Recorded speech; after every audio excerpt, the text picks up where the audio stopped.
can't wait to see Dr. Levan wear that shirt.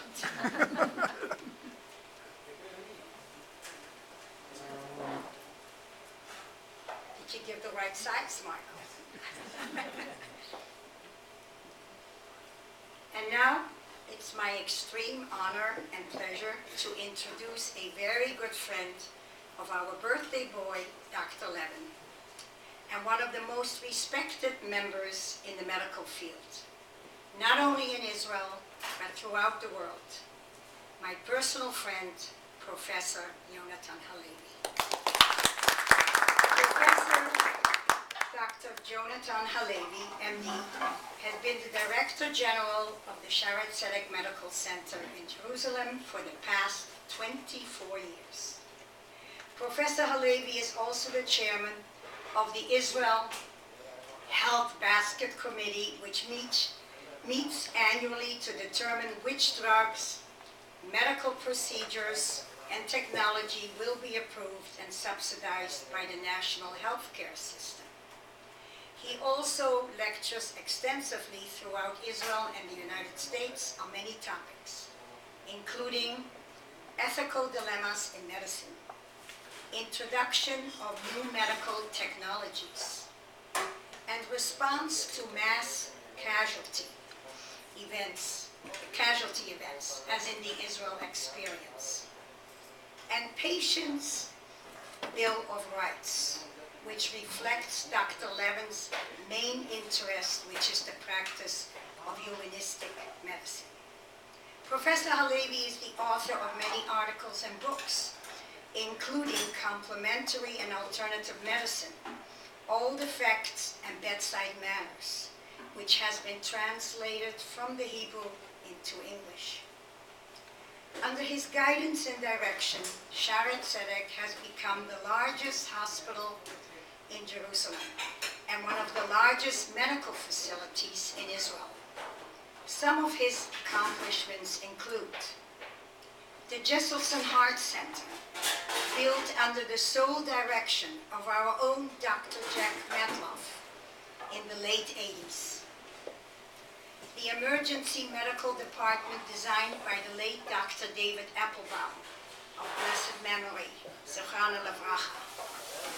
The Glaubach Department of Pediatric Emergency Medicine. The Vol Surgical Operating Complex, with theaters in the round for interns and residents to watch. The Digestive Diseases Institute. Just recently, upon the request of the Israeli government, Shaare Zedek assumed control of Jerusalem's oldest Bikur Cholam hospital, as we mentioned before.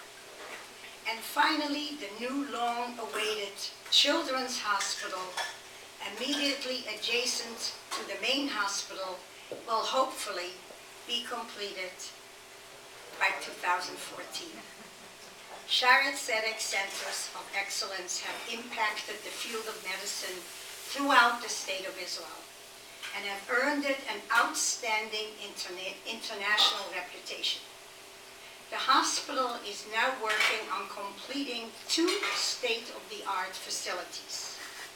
The New Generation Building, which includes the Children's Hospital, and the Medloff Disaster and Emergency Response Center. Dr. Halevy attended Sackler School of Medicine at Tel Aviv University and was a visiting fellow at Yale University School of Medicine from 1983 to 1985. His board specialties are internal medicine, gastroenterology, and health administration.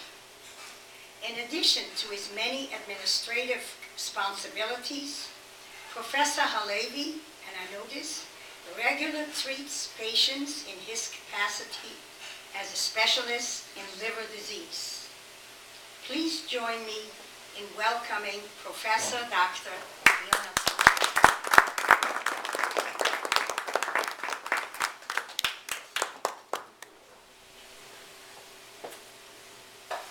Thank you very much, Gita, and good afternoon, I guess, ladies and gentlemen. And Mazal Tov, congratulations to Dr. Norman Levan, my friend, whom I met a little bit over 5 years ago. And I would like to say a few words about the special chair that Dr. Levan endowed in Shaare Zedek.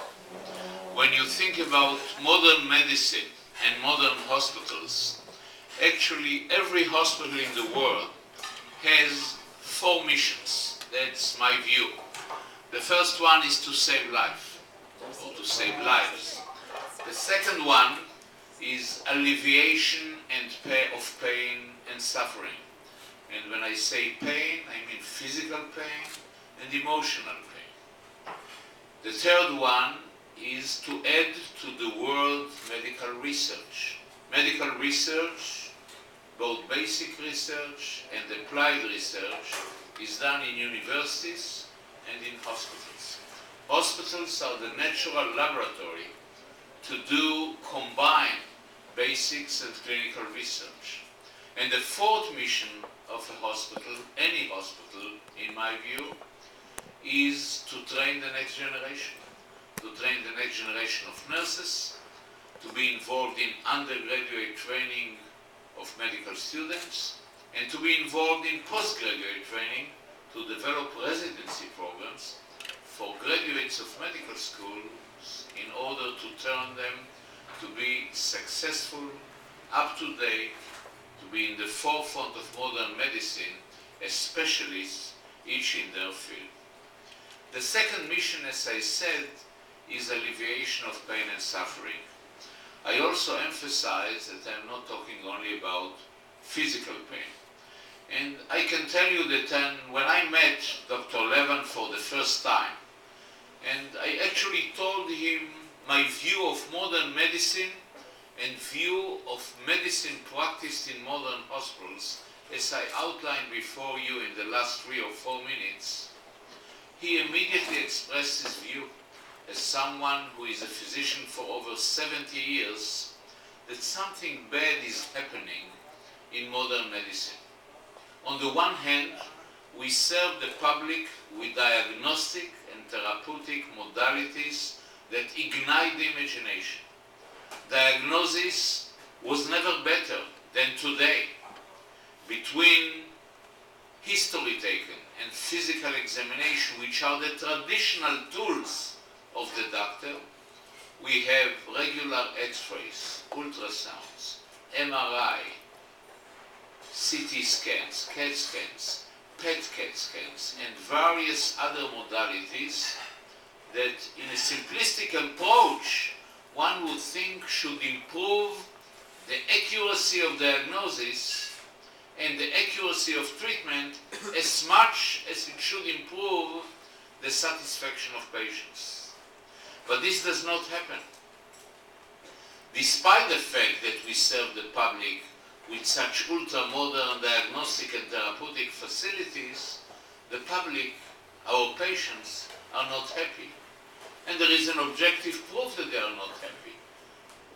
Complementary and alternative medicine, which is different from conventional medicine, and Dr. Levan will tell you just nonsense, is more popular than ever in the past.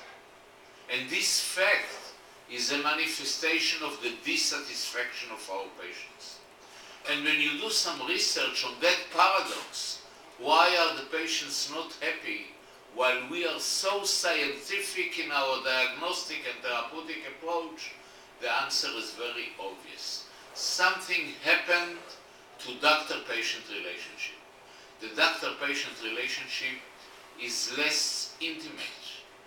Doctors spend less time with patients, listen to the patients and their families much less than they used to do in the past, when the village doctor would make house calls, and when one of the main means of a physician to help a patient was to spend the night near him, holding his hand and taking his pulse, like Dr. Levan did in his younger years. And even I, a few years younger than Dr. Levan, I also spent many nights in the 70s and early 80s holding hands of patients through the night and monitoring the drops coming out at the infusion bag, coming and entering the veins and examining the impact of these drops on the patient, on his blood pressure. Modern monitors did not exist at the time, and patients were much happier.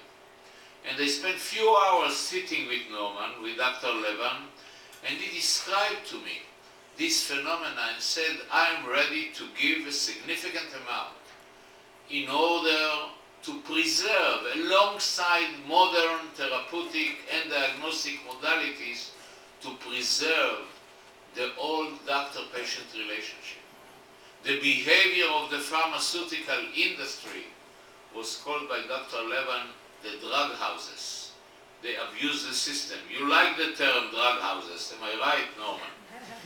And I told him that actually Shaare Zedek is a patient-centered hospital. We do a lot of research, but we do not forget the patient. Not for nothing, we are called the hospital with the heart, and not only because of the Jesselson Heart Center, which is the fruit of vision of Dr. Jack Matloff, is the largest heart center in Israel. We are the hospital with the heart, and I'm talking not about the physical heart, but about the emotional heart, about putting the patient in the center.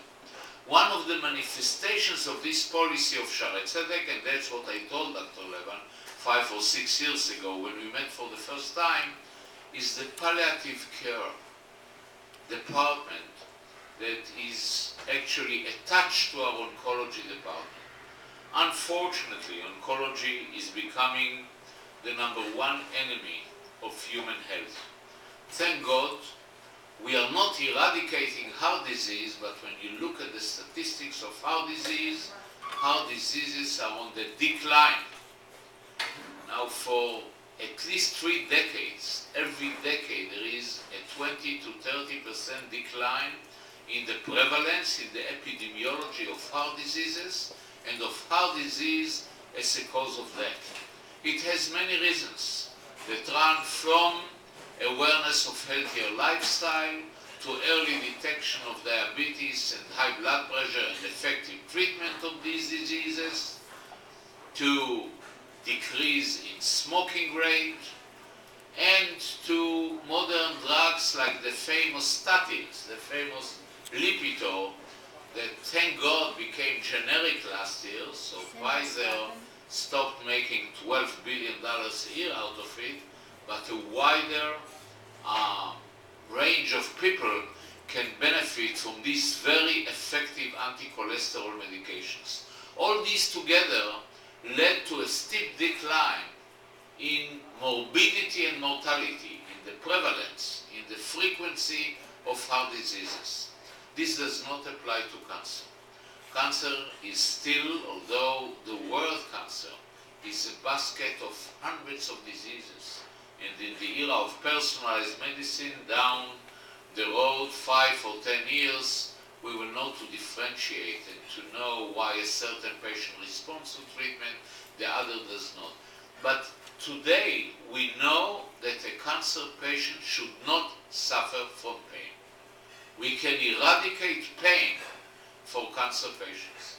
So I chose the head of palliative medicine in Shaare Zedek, Professor Nathan Cherney, an Australian who is a cancer survivor himself, and I did not divulge any confidential information here because he tells about his experience as a testicular cancer patient when he was in his 20s.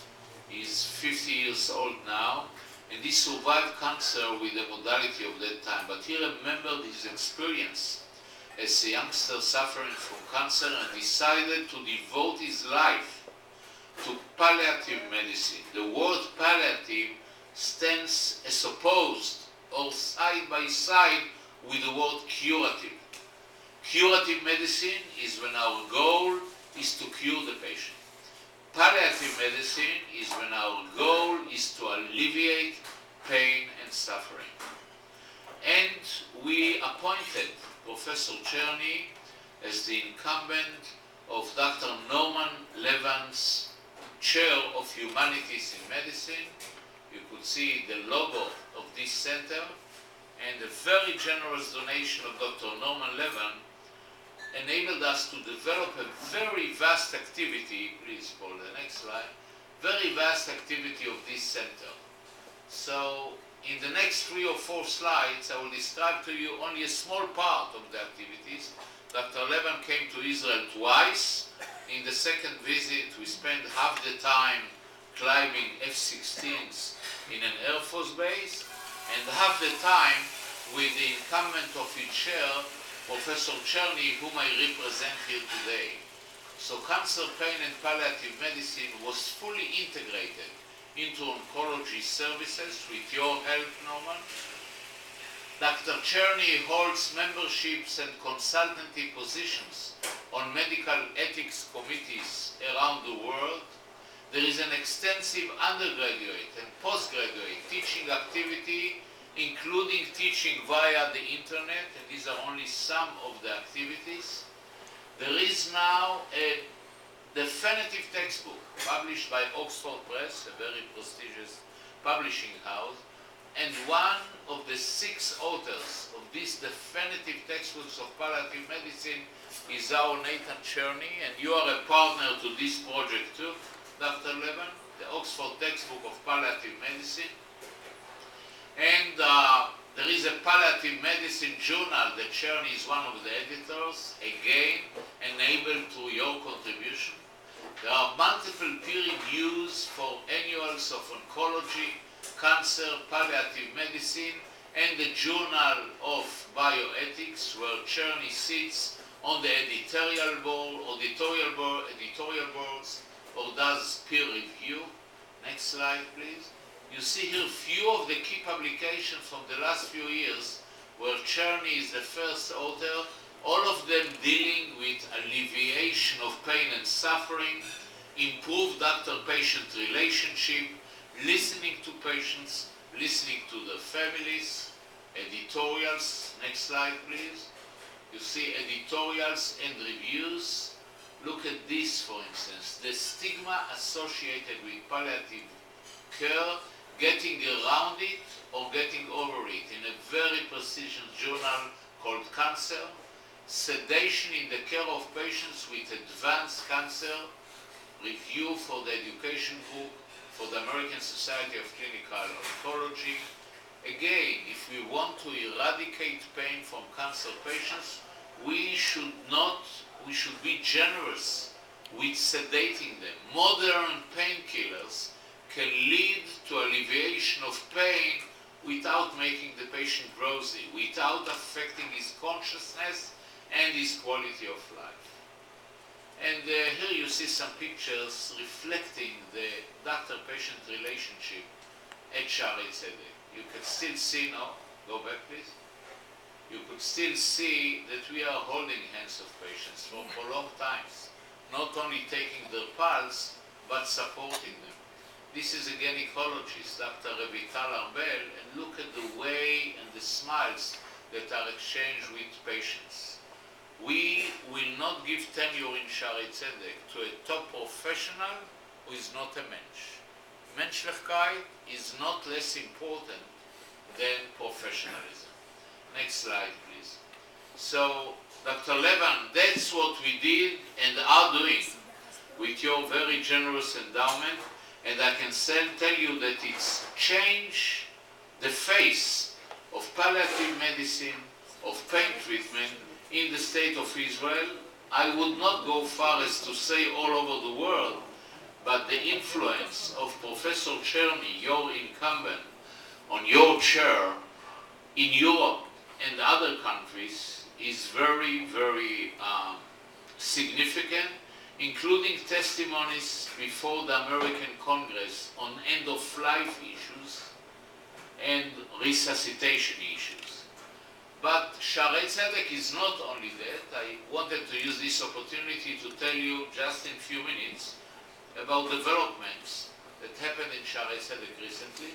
So here you saw the difference between the aerial view of the hospital a couple of years ago, and here I invite you, Jack and Gita, Mr. and Mrs. Nagel, to look at this building. We call this the next generation building. It's actually 10-story building. In the upper floor, we will have our 5th maternity. The 4th maternity is in Bikur Cholim. We'll see it in a minute. We actually burst at the seams with the demand for deliveries in Shaare Zedek. We run the largest maternity in the Western world, delivering 15,000 babies a year. So we have to expand the 9th floor in this main building that was built by my predecessor, Professor David Meir of blessed memory.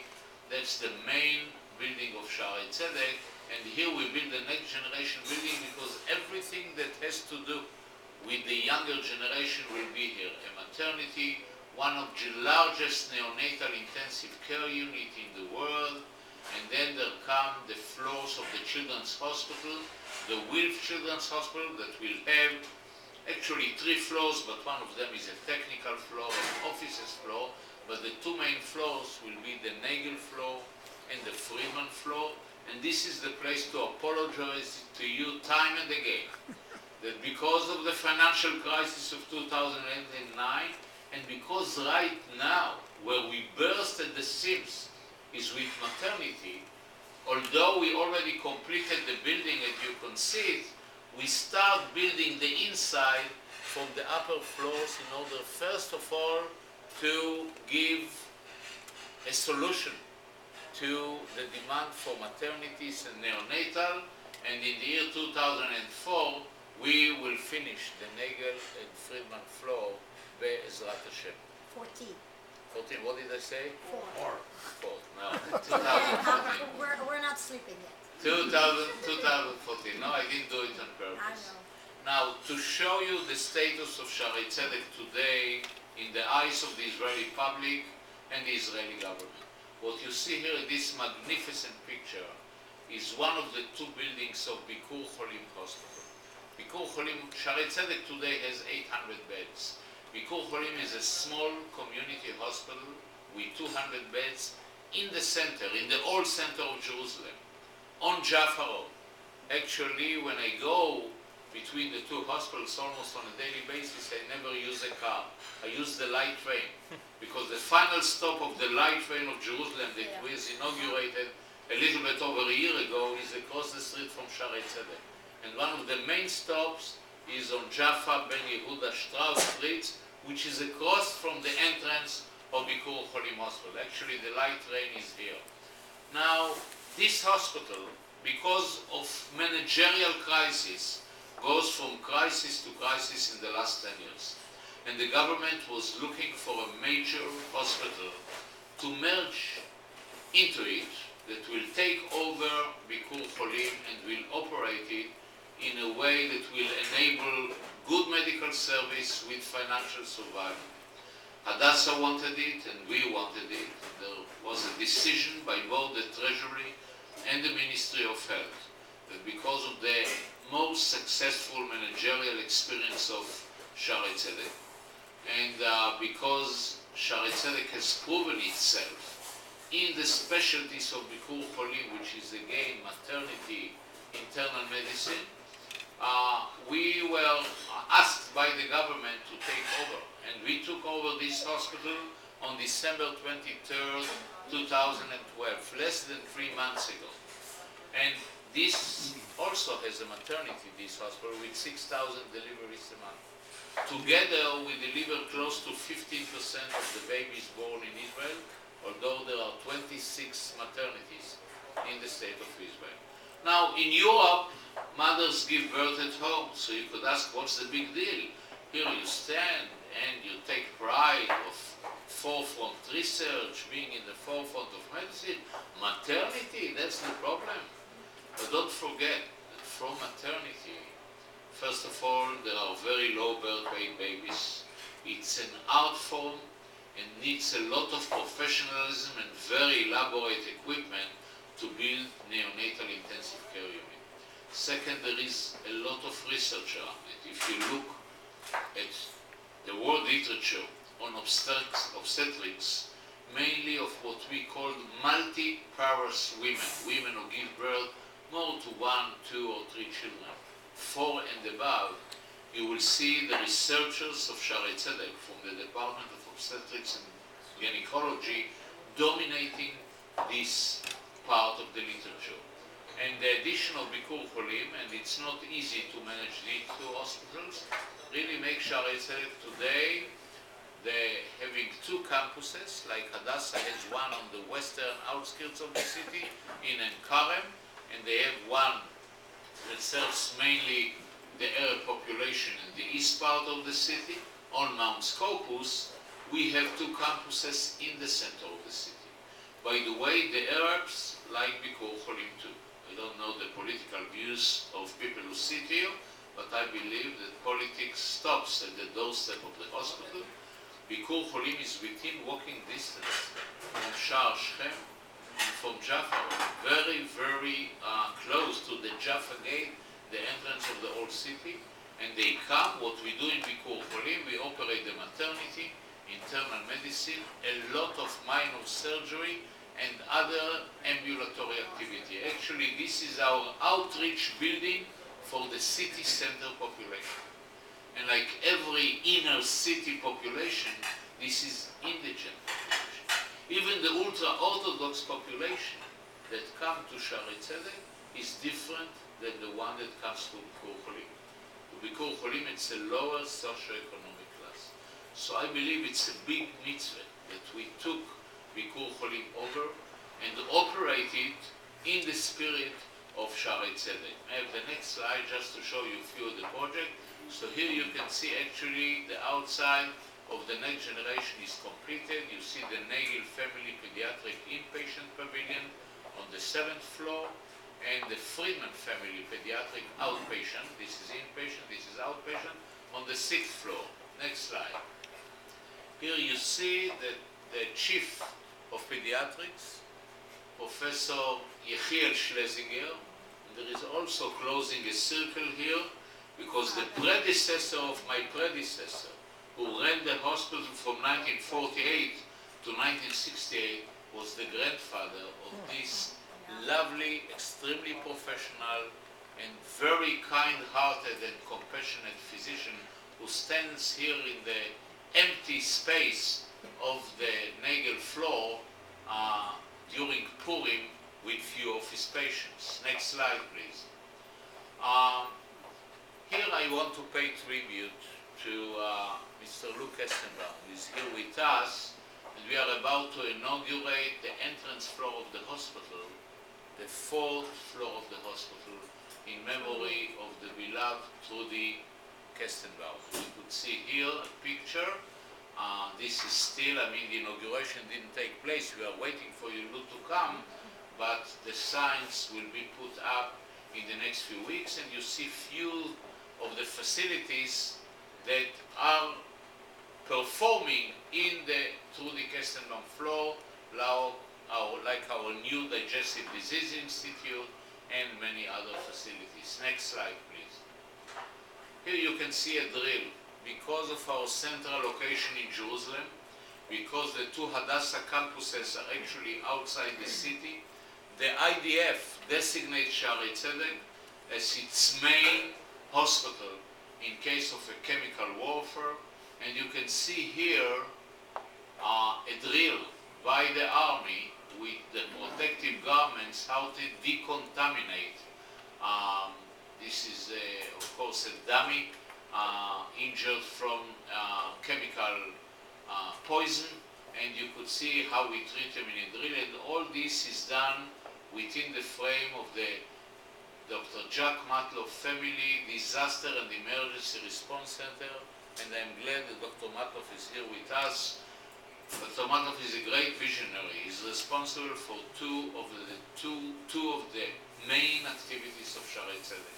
The heart center that you envision, and now the preparedness for mass casualty events and for war. You know, we all look for peace and crave for peace, but we have to be ready for war, because unfortunately this threat on Jerusalem is ever existing.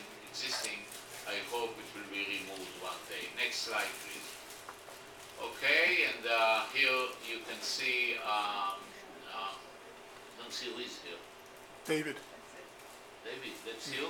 Yeah, I gained a little weight. Okay. Where's Sohela? Suhila is not in this picture. I guess she's here behind, looking at the sign in our benefactors wall where you really dedicated the emergency or the shock and burn unit in our pediatric emergency department in memory of your beloved Stefan. Next slide, please. And here you can see also two people from Los Angeles. Mrs. Joyce Kiefer, who gave us few projects, here an inauguration of one of the projects in our emergency. Next slide, please. And here again we come to the Dr. Norman Levan Center for Humanistic Medicine with Norman sitting with me here. You saw this picture in the past, and he looks here much, much younger to today than today. This picture was taken 4 years ago, and you did not change a bit, Norman, Oh, it looks as you better. can all see. Okay? That concludes the presentation, and I really wanted to prove to you that A, when we get support from donors, we put it to a good use. Sometimes, Mr. Jack Nagel is being postponed a little bit, but I understand that we are in good company. We discussed during lunch, without mentioning any names, other projects when you waited longer. I commit myself to try and finish your flow, which is very important for so many children, as soon as possible. So again, Mazal Tov, congratulations, Dr. Levan.